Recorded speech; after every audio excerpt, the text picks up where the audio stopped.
Atas petunjuk penyelamat kita dan menurut ajaran ilahi, maka beranilah kita bernyanyi. Bapa kami yang ada di surga, dimuliakanlah namamu. Saudara-saudari terkasih, selamat pagi. Salam jumpa lagi dalam Sabda Siap Saji Selasa 19 Oktober 2021, hari biasa pekan ke-29. Marilah kita berdoa dalam nama Bapa, Putra, dan Roh Kudus. Amin. Allah Bapa Raja Maha Mulia, kami mohon Kau ingatkan akan kedatangan-Mu di tengah kami. Ajarilah kami mengenal tanda-tanda yang mengisyaratkan kehadiran-Mu dan mewartakan penyelenggaraan-Mu pada setiap orang demi Kristus Putra-Mu dan pengantara kami, kini dan sepanjang masa. Amin. Tuhan bersamamu dan bersama roh-Mu. Inilah Injil Yesus Kristus menurut Lukas. Dimuliakanlah Tuhan. Lukas bab 12 ayat 35 sampai dengan 38. Yesus berkata kepada murid-muridnya, "Hendaklah pinggangmu tetap berikat dan pelitamu tetap menyala. Hendaklah kalian seperti orang-orang yang menantikan tuannya pulang dari pesta nikah, supaya jika tuannya datang dan menutup pintu, segera dapat dibukakan pintu. Berbahagialah hamba yang didapati tuannya sedang berjaga ketika ia datang. Aku berkata kepadamu, sesungguhnya ia akan mengikat pinggangnya dan mempersilahkan mereka duduk makan, dan ia akan datang melayani mereka. Dan apabila ia datang pada tengah malam atau pada dini hari dan mendapat mereka berlaku demikian, maka berbahagialah para hamba itu." Demikianlah sabda Tuhan, terpujilah Kristus. Berjaga-jaga. Pernah suatu hari kami pergi ke sebuah istana di Eropa. Yang menurut ibu-ibu, para penjaga ini ganteng-ganteng ya. Dan mereka tuh siap seperti patung.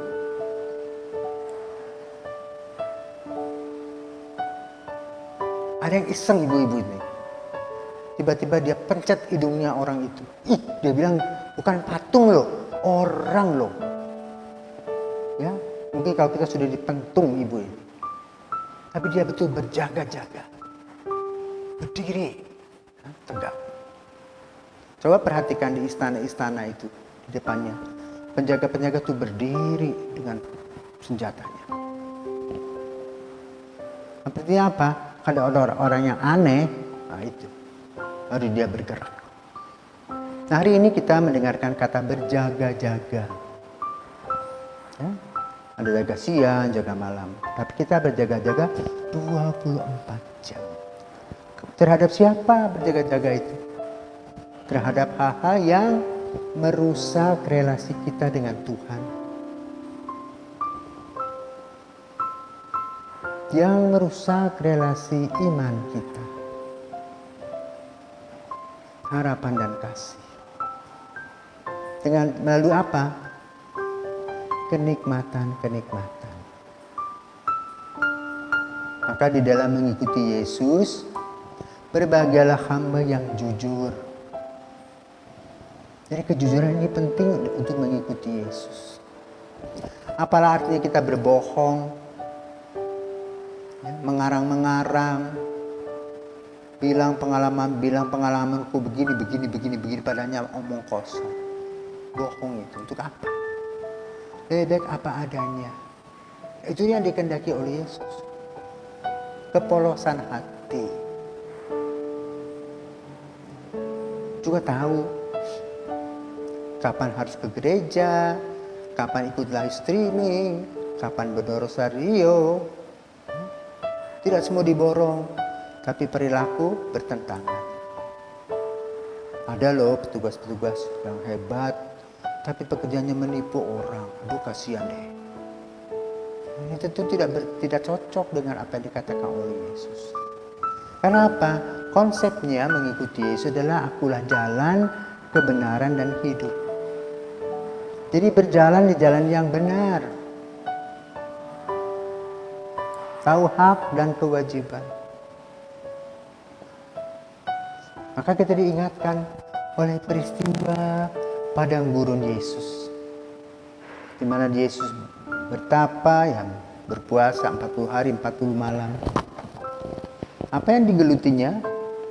Rasa haus, rasa lapar, rasa kesepian, rasa kedinginan.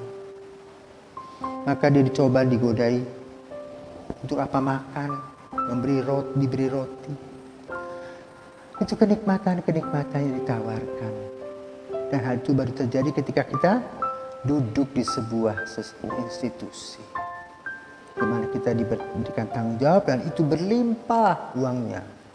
Di situ kita diuji. Apakah kita jujur atau tidak? Apakah kita nilep atau bukan?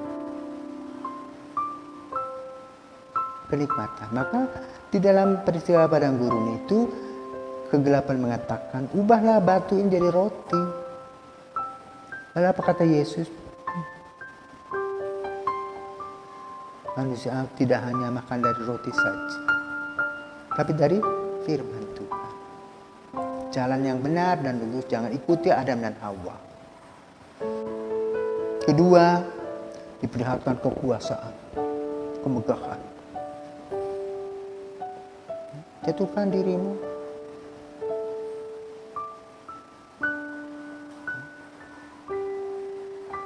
Jadi dunia buka. Dan yang terjadi dalam hidup kita ada di depan mata. Uangnya banyak, apakah kesempatan mencuri? Kalau mencuri aku kaya. Kalau tidak mencuri, kesempatan itu lewat. Terserah. Mau namamu baik atau uangmu banyak. Tapi nama rusak. Lalu diomongi orang. Dan itu sejarah loh. Menyejarah. Juga kenikmatan-kenikmatan yang ada. Ditawarkan, datang. Orang-orang dekat dengan kita, lalu macam-macam. Terserah. Ya. Kita sendirilah yang memutuskan. Dan kita ya bertanggung jawab. Ada sebab, ada akibat. Maka hati-hati. Kan Yesus berkata, hendaklah engkau pinggangmu tetap berikat. Artinya apa? Tahu tata aturan. Pelitamu tetap bernyala, semangatmu tetap tidak tergoyahkan oleh godaan-godaan. Tidak gampang. Ya, maka kadang-kadang kalau kita berbicara tentang perkawinan, ada orang-orang mengatakan, lu bodoh, lu jadi orang Katolik. Bini cuma satu aja sampai mati. Kalau gue, banyak bisa. Terserah kamu mau ikut atau tidak, tanggung jawab. Mari saudaraku terkasih, kita minta kepada Tuhan agar kita boleh bertanggung jawab, agar kita betul-betul hidup dalam jalan yang lurus, mengikuti jalan kebenaran Yesus, sehingga menghidupkan kita seperti pelita yang tidak pernah padam. Kita harus menjaganya dari angin keras, sehingga kita harus terikat supaya godaan-godaan itu tidak masuk ke dalam hidup kita. Dan semua yang terjadi akan terukur dan terukir dalam waktu. Dan kita akan menyesal pada waktunya kalau kita telah menyeleweng. Biarpun orang tidak tahu. Tapi kita akan bangga dan bahagia ketika semua yang kita lewati itu boleh katakan bersih. Sehingga kita mengatakan, Tuhan terima kasih untuk waktu yang Engkau berikan kepadaku. Untuk godaan yang muncul dan datang silih berganti. Tapi Engkau berikan kepadaku kekuatan dan keteguhan. Serta ketangguhan sehingga aku lolos. Nah, bagi mereka yang jatuh, Tuhan maafkan, aku sudah terjerumus. Nasi sudah jadi buburmu apa? Bantu Tuhan, ampuni saya, air mata. Sudah lewat, menyesal itu belakangan. Maka mari kita belajar dari orang-orang lain yang pernah jatuh Dan akibatnya kejatuhan seperti itu jangan kita ikuti. Banyak baca, banyak dengar. Dan jangan lupa berdoa senantiasa, jangan sombong. Agar kita tidak jatuh licin, tergelincir. Semoga kita senantiasa diberikan kebijaksanaan dan kesetiaan pada Yesus yang setia. Selamat pagi, Tuhan memberkati.